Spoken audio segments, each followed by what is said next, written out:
Okay, now I will call upon the next speaker. He's a very interesting person. He's an activist who helped migrant workers. Well, he has spent many of his past years as a young activist helping this group of workers, and he would know them very much better. Mr. Jolovan Wham.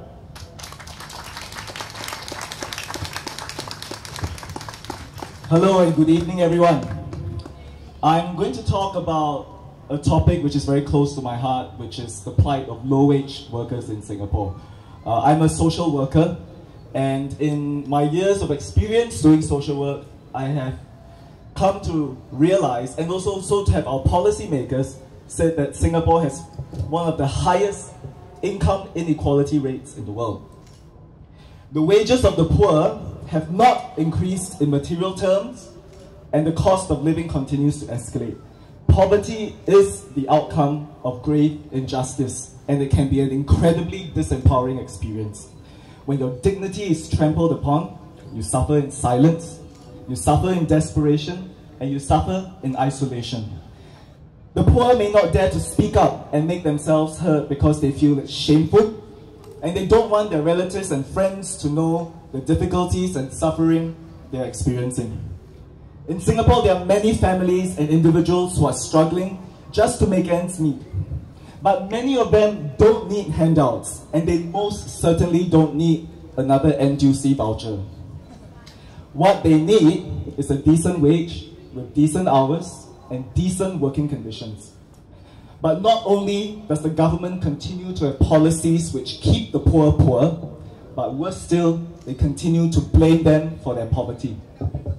The poor are constantly told, and shamefully enough by the unions, that they are lazy, unproductive, and they need to buck up if they want higher and better wages. But how can our low-wage workers, who earn as little as $600 a month, work shifts, have irregular days off, clock in between 12 to 16 hours a day, have time for upgrading and skills training? How can they be more productive when they are exploited? Many of them may not have CPF or medical benefits, and some of them have illnesses and have huge medical bills that they cannot pay off. And many of them are afraid of creating trouble for fear of losing their jobs. Now, our local poor will continue to be poor and will continue to be exploited as long as we continue to recruit hundreds of thousands of migrant workers to replace them. As a social worker who works on migrant labor issues, I have seen Bangladeshi workers who work in our shipyards, and mind you, our #1 port in the world, Keppel Shipyard, Sembawang, Jurong Shipyard, and they are earning $1.50 per hour. And there are some who even earn $2 per hour. These are the regular wages that many of our low-wage migrant workers are working under. How are our local workers ever to compete on such wages? These men are from poverty-stricken countries of Bangladesh and India, and they may pay up to $9,000 to recruiters in their countries of origin just for the opportunity for a better life here. I have seen many of these migrant women and men who have become injured at work suffer from debilitating injuries and accidents while they are building our MRT stations, our schools, and our homes. I have seen how many employers refuse to house them, refuse to provide food and medical attention when they are injured. So when they become a liability, they're ignored and they're discarded. And I have even seen employers resort to hiring men from security companies with gangster-like behavior, who will assault and forcefully repatriate them.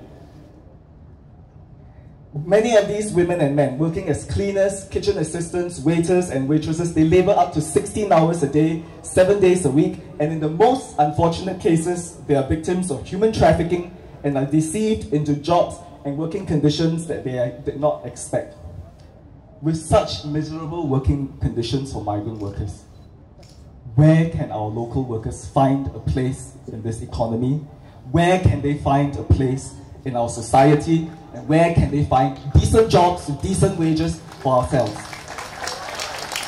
So our local PMETs are also being displaced because employers hire foreigners and because these foreigners do not mind being paid less and working longer hours. Yeah, their salaries are not high enough to cope with the cost of living, and when they are unfairly dismissed or retrenched, they have limited means to seek redress, nor do they have unemployment benefits and insurance to help them cope with their difficulties. Now, human rights are indivisible, and the equality of people is a principle in which our society was built upon.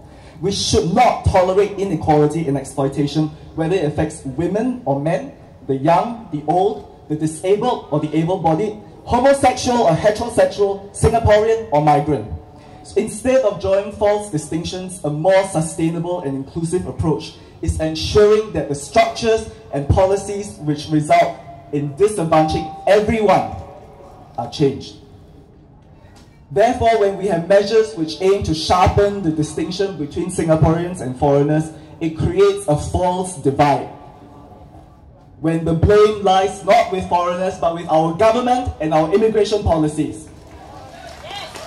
And it was these policies which supposedly put Singaporeans first just create an illusion of citizenship entitlement, when in actual fact no substantial change has happened because the real issue of inequality, exploitation and social justice is not addressed.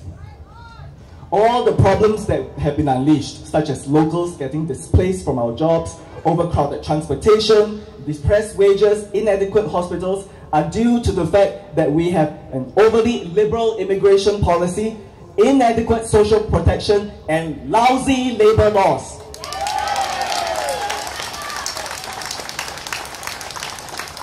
I'd like to just take this moment and pause and think about the significance of Labor Day. In the 19th century in America, workers took to the streets and started striking on the issue of long working hours. Many workers back then were laboring 14 to 16 hours a day, and they had had enough.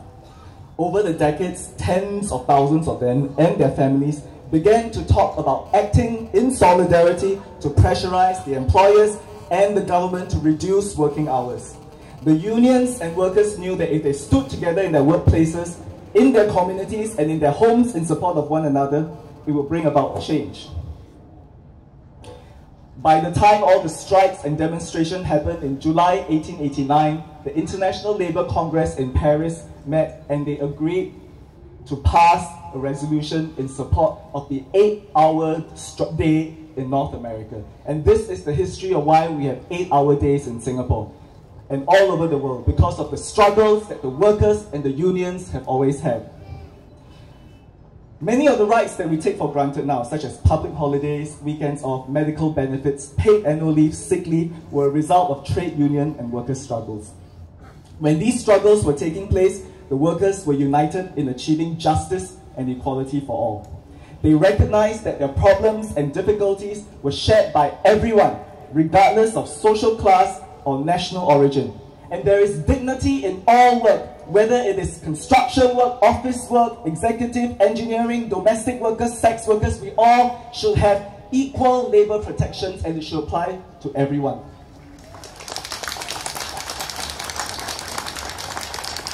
I would like to end by thanking Nizam, who had resigned for the Association of Muslim Professionals, for his courage for standing up to the state when it accused him of engaging in race-based politics. And I would also like to thank him for exposing how the government continues to intimidate civil society through threats of funding cuts and accusations of political agendas, and through suing and defamation suits. We should not have to tolerate the government's oppression simply because we organize ourselves and choose to publicly express our dissatisfaction. We need to target state power and the state for not relinquishing its power to us. So what Nizam has done is truly inspirational. Singapore needs a vibrant civil society so that we can build an inclusive society together, so that our rights and our dignity are respected. And this cannot be achieved if we continue to let the government and those in power push us around. Your presence here today is a symbol of our collective resistance. Thank you very much. Happy Labor Day.